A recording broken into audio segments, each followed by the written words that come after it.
अमृतवाणी मन में कई तरह के विचार आते हैं। कभी कभी तो ना चाहते हुए भी मन में अश्लील विचार आ जाते हैं।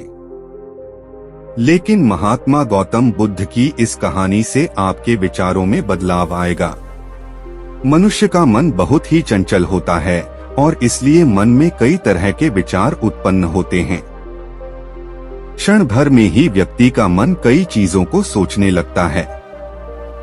इसलिए तो कहा जाता है कि मन को काबू करना आसान नहीं। लेकिन गौतम बुद्ध मन को नियंत्रित करने के आयामों के बारे में भी बता चुके हैं। मन में विचारों का आना गलत नहीं है कि लेकिन मुश्किल तब हो जाती है या विचार ऐसी परिस्थिति में गलत होते हैं जब मन में अश्लील विचार आते हैं। कभी कभी तो ना चाहने के बावजूद भी मन में अश्लील विचार आते हैं। अगर आपके मन में भी ऐसे विचार आते हैं तो गौतम बुद्ध की इस कहानी से आपके विचारों में जरूर बदलाव आएगा। बुद्ध अपने भिक्षुओं को उपदेश देने के साथ ही उन्हें भिक्षाटन के लिए भेजते थे। एक बार उन्होंने अपने भिक्षु भरत को भिक्षा लेने के लिए एक श्राविका के घर भेजा। भरत पूरे रास्ते मन में यह सोचते हुए श्राविका के पास गया कि आखिर आज भिक्षा में क्या भोजन खाने को मिलेगा। क्योंकि भरत चंद्रुवंश के राजकुमार थे और बुद्ध के सानिध्य भिक्षु के रूप में दीक्षित हुए थे। हमेशा भरत को महल में खाने के लिए स्वादिष्ट पकवान मिलते थे, लेकिन आज भिक्षा के रूप में उसे जो भी मिलेगा संतुष्ट होना पड़ेगा। श्राविका के घर पहुंचकर भरत ने भिक्षा मांगी। श्राविका ने भरत को बैठने के लिए कहा और भोजन लाने के लिए घर के भीतर चली गई। इधर भरत फिर से अपने प्रिय भोजन के बारे में सोचने लगे और जैसे ही श्राविका भोजन लेकर आई तो भरत अचंभित रह गए। भरत ने देखा कि श्राविका ने उनके लिए उनके पसंदीदा पकवान परोसे हैं और अपने प्रिय भोजन को देखकर वह खुश हो गए। भोजन ग्रहण करते हुए भी भरत सोच रहे थे कि महल में तो उन्हें भोजन के बाद विश्राम करने की आदत है, लेकिन आज उन्हें भोजन के बाद वापस तेज धूप में चलकर आश्रम जाना होगा। लेकिन भोजन के बाद श्राविका ने भरत को कुछ समय के लिए विश्राम करने का आग्रह किया। भरत फिर से खुश हुए कि आखिर आज उनके मन की सारी इच्छाएं कैसी पूरी हो रही है। इसके बाद भरत कुछ देर विश्राम करने लगे, लेकिन विश्राम करते हुए भी लेटे लेटे वह सोचने लगे कि आज तो मुझे भोजन के बाद विश्राम करने को मिल गया, लेकिन ऐसा रोज रोज नहीं होगा। जब भरत विश्राम के बाद उठे तो श्राविका ने कहा कि आप जब तक चाहे यहाँ ठहर सकते हैं। भरत अब समझ गए कि ये कोई संयोग नहीं हो सकता।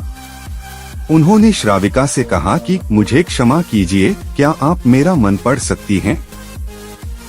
श्राविका ने हाँ में उत्तर दिया और कहा कि हाँ, मैं मन पढ़ सकती हूँ। शुरू में यह कठिन था, लेकिन फिर मैंने स्वयं के मन विचारों को देखना शुरू किया।